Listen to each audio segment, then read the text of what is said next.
Game 4, Clippers and Mavs had literally everything. The Clippers on fire in the first, knocking down 8 of 11 from 3. Paul George with 16 points. The lead goes to 31 points, but Dallas trims it to 15 by halftime. Kyrie making crazy shots. Harden taking over. Paul George burying a crazy-ass 3. And Dallas ends up getting the lead at 1 point.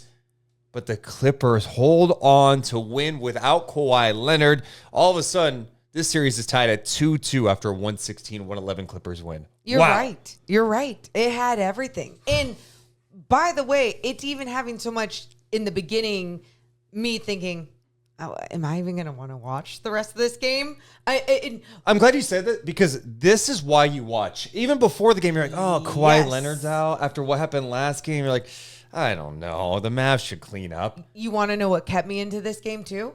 The energy of the crowd. And what I loved is you never felt like this team was completely deflated because you never felt like the atmosphere was completely deflated. I thought the crowd was unbelievable in Dallas. And you even had, Mike Breen talking about Doris, JJ. They're all talking about this crowd and how it was helpful at times even for this team. But what I even loved about the crowd is them talking shit. Paul George talking shit to them in the beginning when he was on fire and couldn't miss. And it's just like looking at them like, yeah, what are you going to do about it? Well, the Mavs finally did something about it when they started coming back, especially in that third quarter. Yeah, I was so impressed with the crowd because you're right. There's sometimes you're watching games and when a team is at home just getting their asses kicked, everyone's just down. You're down. You're just sitting there like, oh, boo. They're booing. No, this crowd, when Breen's going, and this place is going crazy as the Mavs cut it to 20. You're like, what?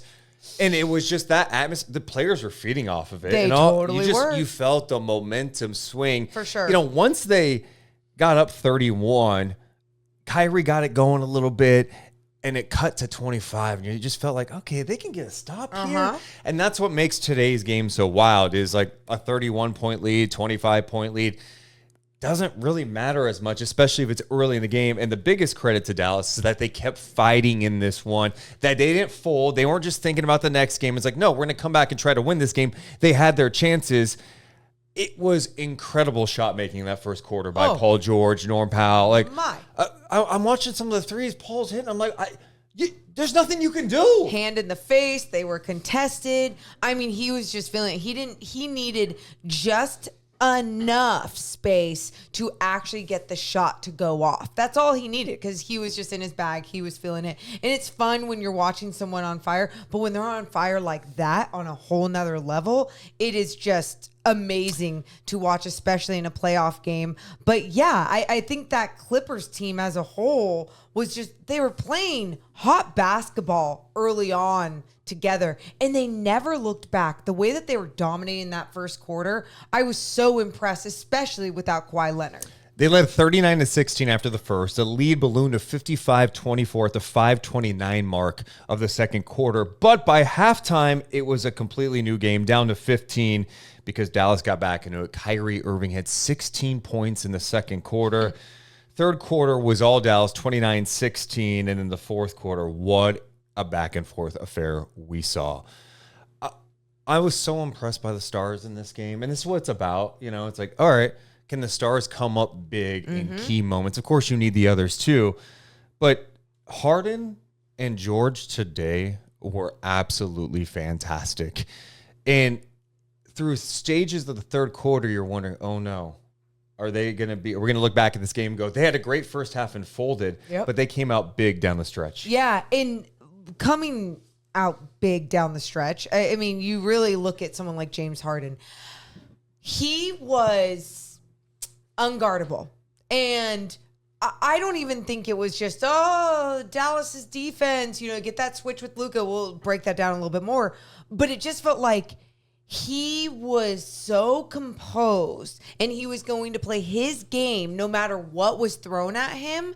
And that's exactly what he continued to do, especially in some of the biggest moments of that game when the Clippers needed him the most. I know Paul George knocked down a huge corner three where his footwork was absolutely amazing. But let's just start with James Harden and especially what he did in that fourth quarter, Deuce, because he carried the team, but it didn't matter if a double was going to come on him because then it was going to be in a situation where it's like, okay, 3-on-4. You know, you're seeing them just break it down. Such a smart player. And then let's say the double didn't come. They were seeking out Luka Doncic. Luka had those 5 fouls. They were like, let's get him out of this game. And instead, it just messed with the Mavs defense and they couldn't find a way to even slow him down. I wish Kleba came up a little bit more. They didn't have Gafford in there. They didn't have Lively in there. And I know they didn't want Kleba to come up too much because they didn't want James Harden to just drop the ball off to someone like Zubats and get that easy dunk. But I just felt like, hey, couldn't someone just rotate a step over? They didn't feel like they were in tuned in that fourth quarter defensively. I thought that was a swing of the game, is when Luka picks up his 5th foul and James Harden played smart basketball. Yes. He said, we're going to try to hunt that matchup. And they got it a couple of times, to your point. And Luka can't foul. So Luka's not even defending him, right? Like Luka can't because he fouls out, it's over. Yep. But it felt like such a big sequence in the final couple of minutes. One, Kyrie hits an unbelievable shot to give Dallas a lead, 105-104. I don't know how he finished that. But then after that, Harden just went hunting over and over again. Dallas tried to pre-switch it too, but he blew by Kleba. He blew by P.J. Washington. And that's the critical thing in this game. I think Kid made a mistake. You've got Derek Lively and Gafford on your bench. Yeah. I understand the Kleba minutes have been good in this series, but this particular matchup with Luka in foul trouble, when you guys can't stop Harden, someone's got to come up and contest. You needed activity. You just needed a hand. Like, not to say like he wasn't going to make it with the hand in his face. He wasn't going to make it if there was a body in front of him. That floater was unbelievable. But at the same time, you got to try something different. I just felt like that adjustment down the stretch, something should have been made. Maybe and it's like you said, maybe they just wanted Kleba to stay in because they wanted him to be able to stretch the floor even on the offensive end for them. But at the same time, it didn't matter because if you weren't getting the stops that you needed stops. You needed somebody to stop James Harden. James Harden had 15 points in the fourth quarter. He finished with 33 points, 7 assists, 6 rebounds in the game. Paul George had 33 points. The corner three that Paul George hit. So out of a timeout, Harden's trying a beautiful play to George that would have been an easy basket at the rim. Unfortunately, mishandled. Yep. Paul George kind of balances that baseline and somehow creates a 3-point shot over Derek Jones Jr. I don't know how he even created it, let alone make that shot. Yeah. And I think when you're just feeling it like that as a player out there, the confidence level is at a whole different level. You know, what is even playoff P, whatever it is that came out of him, and especially in that moment in that corner, his footwork was absolutely stunning. The timing of how he pushed back to create just the amount of space that he needed to get the shot off was just incredible. His shot making ability all day long was incredible in this game. And yeah, that shot especially was, I don't know, deflating in my mind. It's so hard to come back when you're down 31 points. So you have to play almost perfect basketball, and Dallas almost achieved that. If you're the Clippers, you have to be feeling kind of good, right? Because you did win game 1 without Kawhi, and you did it in a pretty impressive fashion. You lost the next 2. You lose Kawhi. It doesn't seem like he's going to be coming back for this series. Game 4, not only do you respond with some great shooting, you didn't fold. When the game got tied again, you still made plays. Yep. And to your point, everyone's looking, oh, is playoff P showing up tonight, huh? Oh, James Harden, he doesn't make shots in the clutch.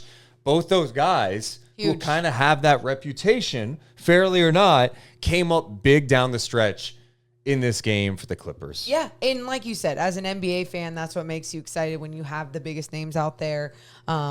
actually getting it done on the biggest stage. So that was a lot of fun to see. And then you even go to the other end of the floor. Like you said, Paul George stepping up in the offensive end. I even felt like on the defensive end, he was doing as good of a job as he could do. The way that he was guarding Kyrie Irving at one point, and Kyrie still found a way to score. I believe that one ended up being a baseline jumper off the glass. And I was like, oh man, Paul George, this defense incredible. And Kyrie somehow got it off. It was just so fun to watch on both ends of the floor, not only from the offensive standpoint from a lot of these start players, but even from the defensive point. Luka had a weird game. 29 points, 10 rebounds, 10 assists. If you look at the box score, 10, 24. He was 1 of 9 from 3 in this game. He just didn't look 100%. I think the foul issues kind of messed with him.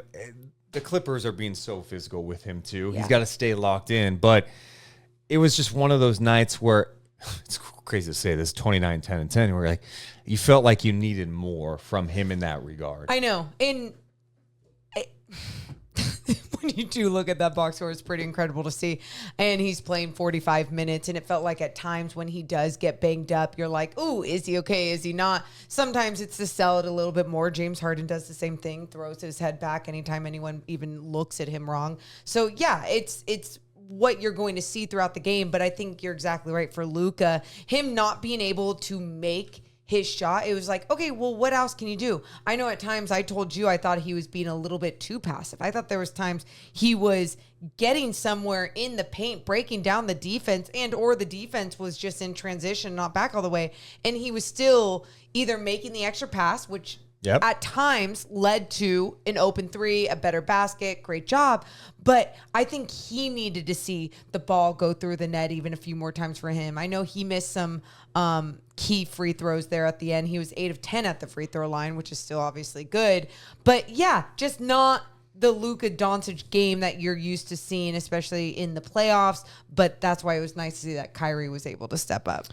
So how are you feeling about the series? No Kawhi Leonard the rest of the way in all likelihood. Do you give the Clippers a chance? If you're a Mavs fan, are you? What's your breakdown of this one? Let us know in the comments below. Hit the thumbs up and subscribe. Deuce and Mo. Deuce and Mo. Deuce and Mo. They tell you what they know. Deuce and Mo. Deuce and Mo. Deuce and Mo. The